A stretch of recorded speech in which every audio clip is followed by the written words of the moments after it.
मेरे प्यारे स्टूडेंट्स, आपका प्यारा चैनल अर्पण दर्शन में पुनः स्वागत है। आपको एक संभावित क्वेश्चन 2024 का जो कि अक्सर पूछा जाता है और इसमें आप कैसे इसको लिखेंगे परीक्षा में, यहाँ पे आपको हमें ब्लैक बोर्ड पर अच्छे से लिखें, चाहे इसको देख आप लिख सकते हैं, चाहे याद कर सकते हैं, बहुत खूबसूरत तरीके से इसको आप समझ सकते हैं। तो परासरण दाब क्या है, ये होता क्या है? तो परासरण दाब का परिभाषा है, आप इसको अगर पूछ रहा है तो किस प्रकार से लिखेंगे कि अर्धपारगम्य झिल्ली से होकर जल के अणु उच्च सांद्रता के विलयन की ओर प्रवाहित होने को परासरण दाब कहा जाता है। इसका सूत्र है, परासरण सूत्र निकालेंगे, पाई बराबर CRT। पाई क्या है? परासरण दाब का एक संकेत है। C विलयन का सांद्रता है, C बराबर N/V होता है। N मतलब उसकी मोल संख्या और V मतलब होता है उसकी आयतन, इसको हम बनाते हैं। R परासरण विलयन का स्थिरांक माना जाता है, इसका मान 0.82 लीटर वायुमंडल प्रति केल्विन मोल होता है। T है हमारा परम ताप।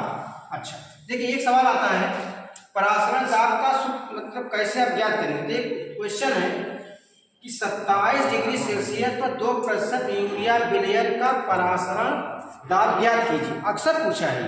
तो आप इसको 2024 से भी संभावित है कि आज आप लोग इसको अच्छे से रिपीट कर लीजिए। तो इसके लिए हम कुछ नियतांक दिए गए, R का मान दे 0.82 लीटर वायुमंडलीय पर केल्विन पर मोल, और जी हमारा परम ताप है 27 डिग्री दिया है, इसको हम ऐड कर लेंगे तो 3 से केल्विन हो जाएगा। और यूरिया का भार हम निकाल लेंगे जो कि NH2CO NH2 ज्ञात करेंगे तो 60 आएगा। अब ज्ञात कैसे करेंगे? इसके लिए एक सिस्टम है कि चूंकि 2% दिया है तो 2% का मतलब है 100 ग्राम में 2 ग्राम यूरिया, 100 ml में 2 ग्राम यूरिया मिलाया गया। तो 2 ग्राम यूरिया विलयन का आयतन है 100 ml, तो इसलिए 1 का तो 100/2, इसलिए 60 ml हमारा अनुभाग। तो 60 में कितना होगा? मिलाकर 3 लीटर में घोला जाएगा। अतः परासरण दाब P बराबर होगा RT/B। R क्या है? एक विलयन नियतांक है, R एक कांस्टेंट होता है, हमेशा मान वही होता है, नहीं बदलता है।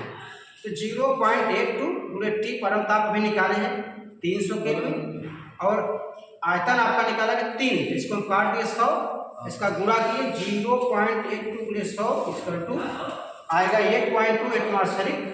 ये उसका विलयन का परासरण दाब, यूरिया का परासरण दाब हो जाएगा। तो बच्चों परासरण दाब देखिए होता क्या है, यह ज़्यादातर उपयोग पौधों में होता है कि जो हमारा जल होता है पृथ्वी से वो कैसे पौधों के अंदर जाता है, उसका दाब कैसे होता है, तो वह परासरण दाब के माध्यम से जानते हैं कि जो जल है उसके अंदर लवण है, उसकी सांद्रता अधिक है, और पृथ्वी के अंदर जो जल है उसका सांद्रता कम है।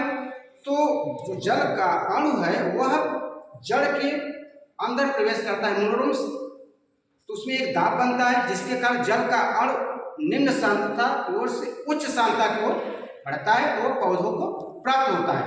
यह परासरण दाब है। इसी क्रिया के आधार पर सारी हमारी फिजियोलॉजी चलती है, परासरण दाब से ही, जिसका उपयोग विशेषकर पौधों में होता है, हमारे जीवन में होता है, फिजियोलॉजी क्रिया में होती है।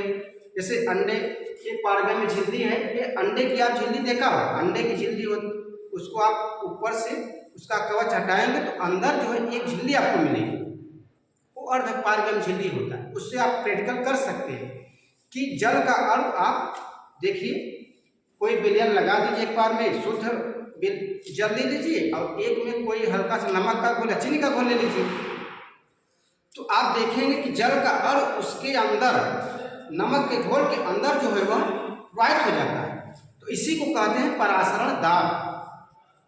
तो बच्चों इसको आप लोग अच्छे से समझ लीजिए, बहुत इसमें कुछ नहीं है, यह थोड़ा सा कॉन्सेप्ट क्लियर करने की बात है।